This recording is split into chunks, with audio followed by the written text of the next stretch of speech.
ವೀಕ್ಷಕರೇ, ಇಲ್ಲಿ ಹುಟ್ಟು ಸಾವು ಎಲ್ಲರಿಗೂ ಕೂಡ ಸಹಜನೇ. ಹುಟ್ಟಿದ ಪ್ರತಿಯೊಬ್ಬರು ಕೂಡ ಒಂದಲ್ಲ ಒಂದಿನ ಸಾಯಲೇಬೇಕು. ಕೆಲವರ ಸಾವು ನ್ಯಾಯಬದ್ಧವಾಗಿದ್ರೆ ಕೆಲವರದು ಅಸಹಜ ಸಾವಾಗಿರುತ್ತೆ. ಸತ್ತವರೆಲ್ಲ ದೈಹಿಕವಾಗಿ ನಮ್ಮನ್ನ ಬಿಟ್ಟು ಹೋಗ್ತಾರೆ. ಆದ್ರೆ ಸತ್ತವರು ಸತ್ತ ಮೇಲೂ ಕೂಡ ನಮ್ಮ ಜೊತೆ ಇರುವಂತಾದ್ರೆ ಅವರು ನಮ್ಮ ಜೊತೆ ಇದ್ದು ನಮ್ಮ ಜೊತೆಯಲ್ಲೇ ಮಾತನಾಡಿದ್ರೆ ಹೇಗಿರುತ್ತೆ? ಇದು ಯೋಚಿಸಲು ರೋಮಾಂಚನಕಾರಿಯಾಗಿದ್ರೂ ಕೂಡ ಇದೆಲ್ಲ ಸಿನಿಮಾ ಹಾಗೂ ಕಲ್ಪನೆಗಳಲ್ಲಿ ಮಾತ್ರ ಸಾಧ್ಯ ಅಂತ ನೀವು ಭಾವಿಸಬಹುದು. ಆದ್ರೆ ನಾವೀಗ ಹೇಳ ಹೊರಟಿರೋದು ಯಾವುದೋ ಸಿನಿಮಾ ಅಥವಾ ಫಿಕ್ಷನಲ್ ಕಥೆ ಅಲ್ಲ, ಇದು ಸತ್ಯ ಘಟನೆ. ಈ ಕಥೆಯ ಬಗ್ಗೆ ಕೇಳಿದ್ರೆ ನಿಮ್ಗೂ ಕೂಡ ಆತ್ಮ ಹಾಗೂ ಸ್ಪಿರಿಟ್ಗಳ ಇರುವಿಕೆ ಸತ್ಯ ಅಂತ ತೋರುತ್ತೆ. ಇವುಗಳ ಬಗ್ಗೆ ನಿಮ್ಮ ಬಹುತೇಕರ ಅಭಿಪ್ರಾಯ ಬದಲಾಗಿ ಹೋಗುತ್ತೆ. ಹಾಗಾದ್ರೆ ತಡ ಯಾಕೆ? ಈ ರೋಚಕ ಹಾಗೂ ಮೈ ನವೆರಳಿಸುವಂತಹ ಸತ್ಯ ಘಟನೆಯನ್ನ ಆಸಕ್ತಿಕರವಾಗಿ ಈ ಮುಂದೆ ತಿಳಿತಾ ಹೋಗೋಣ ಬನ್ನಿ ವೀಕ್ಷಕರೇ. ನಮ್ಮ ಇವತ್ತಿನ ಈ ವಿಡಿಯೋದ ದುರಂತ ಕಥಾನಾಯಕಿ ಹೆಸರು ತೆರೆಸಿಟಾ ಬಾಸಾ. ಫಿಲಿಪೀನ್ಸ್ ಮೂಲದ ಈ ಯುವತಿ ಅಲ್ಲಿ 1929ರಲ್ಲಿ ಜನಿಸ್ತಾಳೆ. ನೋಡೋದಕ್ಕೆ ಆಕರ್ಷಕವಾಗಿಯೂ ಹಾಗೂ ಸ್ಫುರದ್ರೂಪಿಯೂ ಆಗಿದ್ದಂಥ ಈಕೆ ತನ್ನ ವಿದ್ಯಾಭ್ಯಾಸದ ಸಲುವಾಗಿ ಹಲವು ಕಡೆ ಸುತ್ತಾಡಿ ಮೆಡಿಕಲ್ ಸೈನ್ಸ್ ವಿಭಾಗದ ಕೋರ್ಸ್ ಅನ್ನ ಪೂರ್ತಿ ಮಾಡಿ ತನ್ನ 40ನೇ ವಯಸ್ಸಿಗೆ ಫಿಲಿಪೀನ್ಸ್ನಿಂದ ಅಮೆರಿಕದ ಚಿಕಾಗೋಗೆ ಬರ್ತಾಳೆ. ಇಲ್ಲಿಯ ಏಜ್ ವಾಟರ್ ಹಾಸ್ಪಿಟಲ್ ಎಂಬಲ್ಲಿ ಈಕೆ ಓರ್ವ ಥೆರಪಿಸ್ಟ್ ಆಗಿ ಕೆಲಸಕ್ಕೆ ಸೇರ್ಕೊಳ್ತಾಳೆ. ಈ ತೆರೆಸಿಟಾ ಅಂದಿನ ಅಮೆರಿಕನ್ ಸಭ್ಯ ಸಮಾಜದ ಪ್ರತೀಕದ ಹಾಗಿದ್ಲು. ಯಾರ ಜೊತೆ ಕೂಡ ಕಲಹ ಮಾಡಿಕೊಳ್ಳದಂತಹ ಹಾಗೂ ತನ್ನ ಪಾಡಿಗೆ ತಾನಿರ್ತಿದ್ದಂತಹ ತೆರೆಸಿಟಾ ಸರಿಯಾದ ಸಮಯಕ್ಕೆ ಡ್ಯೂಟಿಗೆ ಬರೋದು ಹಾಗೂ ಕೆಲಸ ಮುಗಿದ ಬಳಿಕ ತನ್ನಷ್ಟಕ್ಕೆ ತಾನು ತನ್ನ ನಿವಾಸವನ್ನು ಸೇರ್ಕೊಳ್ಳೋದು, ಇದಿಷ್ಟೇ ಆಕೆಯ ದಿನಚರಿ. ತನ್ನ ನಿತ್ಯದ ಬದುಕು ಹಾಗೂ ಕೆಲಸಗಳ ಹೊರತಾಗಿ ಅನಗತ್ಯವಾಗಿ ಬೇರೆ ಯಾವುದರ ಕಡೆಯೂ ಕೂಡ ಹೋಗದಿದ್ದಂಥ ತೆರೆಸಿಟಾ ನಿಜಕ್ಕೂ ಒಬ್ಬ ಸಭ್ಯಸ್ಥ ಮಹಿಳೆಯಾಗಿದ್ಲು. ಆಕೆಯ ಬದುಕು ಇದೇ ವಿಧವಾಗಿ ಯಾವುದೇ ಅಡೆತಡೆ ಇಲ್ಲದೆ ಗೊಂದಲವಿಲ್ಲದೆ ನಿರಾತಂಕವಾಗಿ ಸಾಗಿತ್ತು. ಹೀಗಿರುವಾಗ 1977ರ ಫೆಬ್ರವರಿ 21ರ ಒಂದಿನ ಹತ್ತಿರದ ಫೈರ್ ಸ್ಟೇಷನ್ ಒಂದಕ್ಕೆ ತುರ್ತು ಕರೆ ಹೋಗುತ್ತೆ. ಅಲ್ಲೊಂದು ಅಪಾರ್ಟ್ಮೆಂಟ್ನ ಫ್ಲಾಟ್ ಒಂದಕ್ಕೆ ಆಕಸ್ಮಿಕವಾಗಿ ಬೆಂಕಿ ತಗಲಿದೆ. ಅದು ವ್ಯಾಪಿಸಿ ಸುತ್ತೆಲ್ಲ ಕಡೆ ಹಬ್ಬುವ ಮುನ್ನ ಬಂದು ಸಹಾಯ ಮಾಡಿ ಅಂತ ಯಾರೋ ಫೈರ್ ಇಂಜಿನ್ ಅವರಿಗೆ ತಿಳಿಸಿದ್ರು. ತಕ್ಷಣ ತಮ್ಮ ಸಕಲ ಉಪಕರಣ ಹಾಗೂ ಸಲಕರಣೆಗಳ ಜೊತೆ ಅಲ್ಲಿಗೆ ಹಾಜರಾದಂತಹ ಅವರು ಬೆಂಕಿ ಹೊತ್ತಿದ ನಿವಾಸದ ಬಳಿಗೆ ಹೋಗ್ತಾರೆ. ಇಷ್ಟಕ್ಕೂ ಬೆಂಕಿ ಹೊತ್ತಿದ್ದು ಯಾರ ಮನೆಗೆ ಅಂತ ನೀವು ಕೇಳಿದ್ರೆ ನಿಮ್ಮ ಊಹೆ ಸರಿ, ಅದು ಈ ತೆರೆಸಿಟಾ ವಾಸವಿದ್ದಂತಹ ಫ್ಲಾಟ್ಗೆ ಬೆಂಕಿ ತಗಲಿತ್ತು. ಫೈರ್ಮನ್ ಹರಸಾಹಸ ಪಟ್ಟು ಒಳ ಹೋದಾಗ ಅಲ್ಲಿ ಕಂಡ ದೃಶ್ಯದಿಂದ ಅವರು ನಿಬ್ಬೆರಗಾಗಿದ್ರು. ಅಲ್ಲಿದ್ದ ಕಿಟಕಿ, ಗಾಜು, ಬೆಡ್ ಹಾಗೂ ಟೇಬಲ್ಗಳೆಲ್ಲ ಅಗ್ನಿಗೆ ಆಹುತಿಯಾಗಿದ್ವು. ಅಲ್ಲಿ ಅವ್ರಿಗೆ ನಗ್ನ ದೇಹವೊಂದು ಗೋಚರಿಸುತ್ತೆ.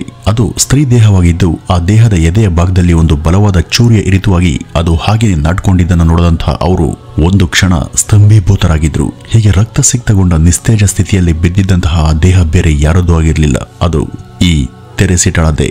ಈ ಒಂದು ವಿಷಯವನ್ನು ಕೂಡಲೇ ಪೊಲೀಸರಿಗೂ ತಿಳಿಸಲಾಯಿತು. ಅವರು ಕೂಡ ಸ್ಥಳಕ್ಕೆ ಬಂದು ಪರಿಶೀಲನೆ ಮಾಡಿದ್ರು. ಮೊದಲಿಗೆ ಇದು ಅತ್ಯಾಚಾರ ಹಾಗೂ ಕೊಲೆ ಇರಬಹುದಂತ ಅವರು ಯೋಚಿಸ್ತಾರೆ. ಆದ್ರೆ ಆಕೆಯ ಶವಪರೀಕ್ಷೆಯಲ್ಲೂ ಕೂಡ ಆಕೆಯ ಮೇಲೆ ಅತ್ಯಾಚಾರ ನಡೆದಿದೆ ಎಂಬ ಸಣ್ಣ ಕುರುಹು ಕೂಡ ಇರಲಿಲ್ಲ.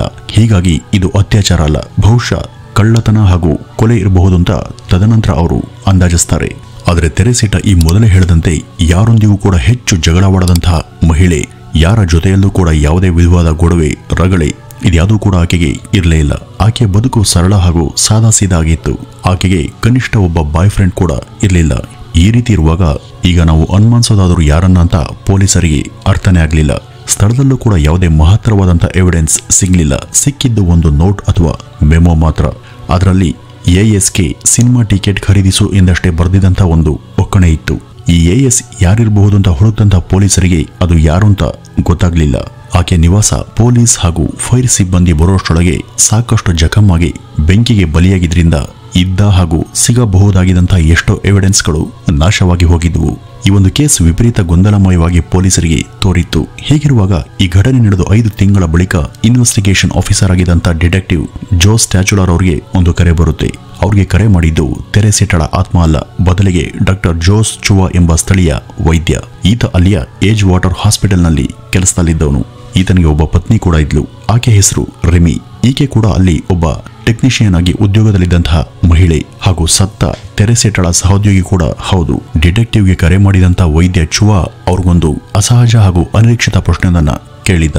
ಈ ಒಂದು ಪ್ರಶ್ನೆಗೆ ತಬ್ಬಿಬ್ಬಾದಂತಹ ಅಧಿಕಾರಿ, ನೀವು ನೇರವಾಗಿ ವಿಷಯಕ್ಕೆ ಬನ್ನಿ, ಕರೆ ಮಾಡಿದ ಕಾರಣವನ್ನಷ್ಟೇ ತಿಳಿಸಿ ಅಂತ ಹೇಳಿದಾಗ ಆತ ಹೇಳಿದ ವಿವರಗಳು ಅವರನ್ನ ದಿಗ್ಮೂಢರನ್ನಾಗಿಸಿದ್ವು.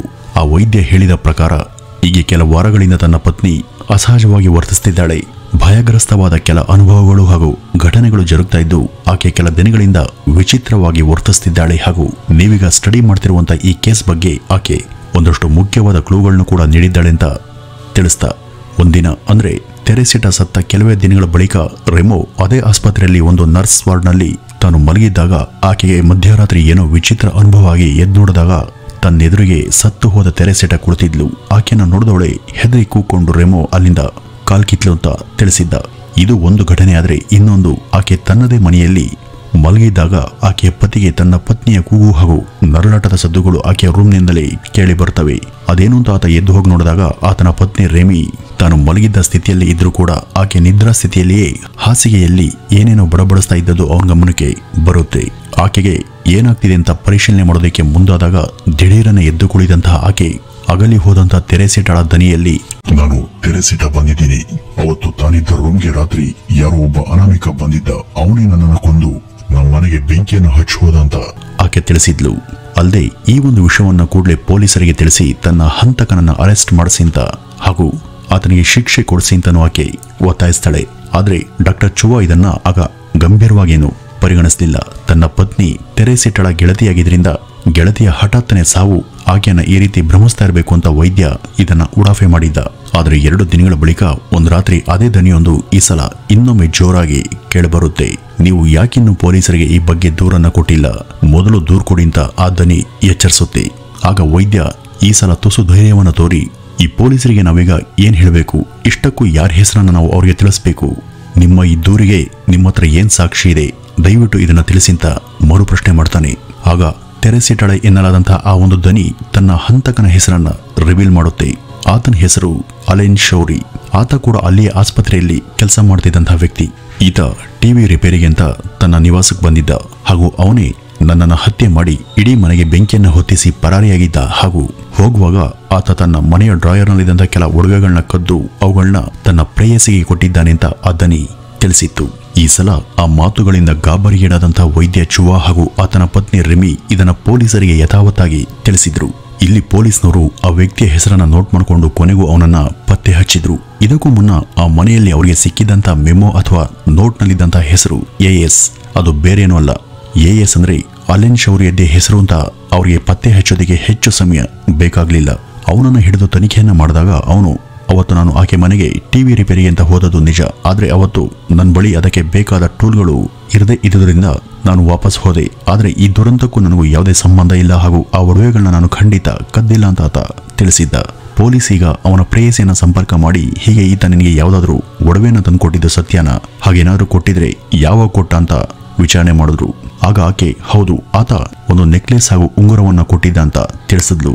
ಅವುಗಳನ್ನ ಕೇಳಿ ಹಿಂಪಡೆದಂತ ಪೊಲೀಸರು ಅವುಗಳನ್ನ ತೆರೆಸಿಟಾಳ ಮನೆಯವರಿಗೆ ತೋರಿಸಿದಾಗ ಅವುಗಳು ನಿಸ್ಸಂದೇಹವಾಗಿ ಆಕೆಯವೇ ಎಂಬ ಅಂಶ ಬೆಳಕಿಗೆ ಬಂತು.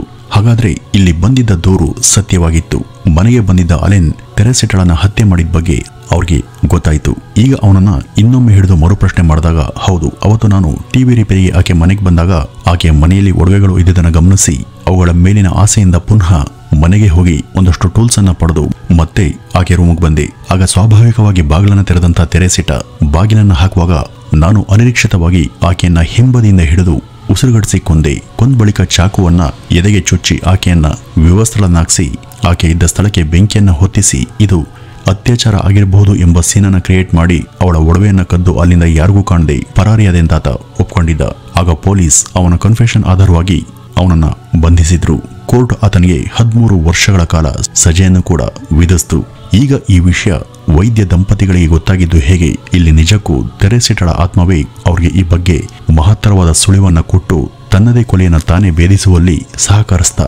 ಆದರೆ ಈ ಒಂದು ಪ್ರಶ್ನೆ ನಿರುತ್ತರವಾಗಿ ಉಳಿದು ಇವತ್ತಿಗೂ ಕೂಡ ಇದು ಅಮೆರಿಕನ್ ಕ್ರೈಮ್ ವಲಯದಲ್ಲಿ ಒಂದು ನಿಗೂಢ ಪ್ರಕರಣವಾಗಿಯೇ ಉಳಿದು ಹೋಯಿತು. ವೀಕ್ಷಕರಿ, ಇನ್ನು ಇದ್ರ ಬಗ್ಗೆ ನಿಮ್ಮ ಅಭಿಪ್ರಾಯ ಏನು ಅಂತ ಕಮೆಂಟ್ನ ಮೂಲಕ ತಿಳಿಸಿ ಅಂತ ಹೇಳ್ತಾ ಈ ಒಂದು ವಿಡಿಯೋವನ್ನ ಇಲ್ಲಿಗೆ ಮುಗಿಸೋಣ. ನಮಸ್ಕಾರ.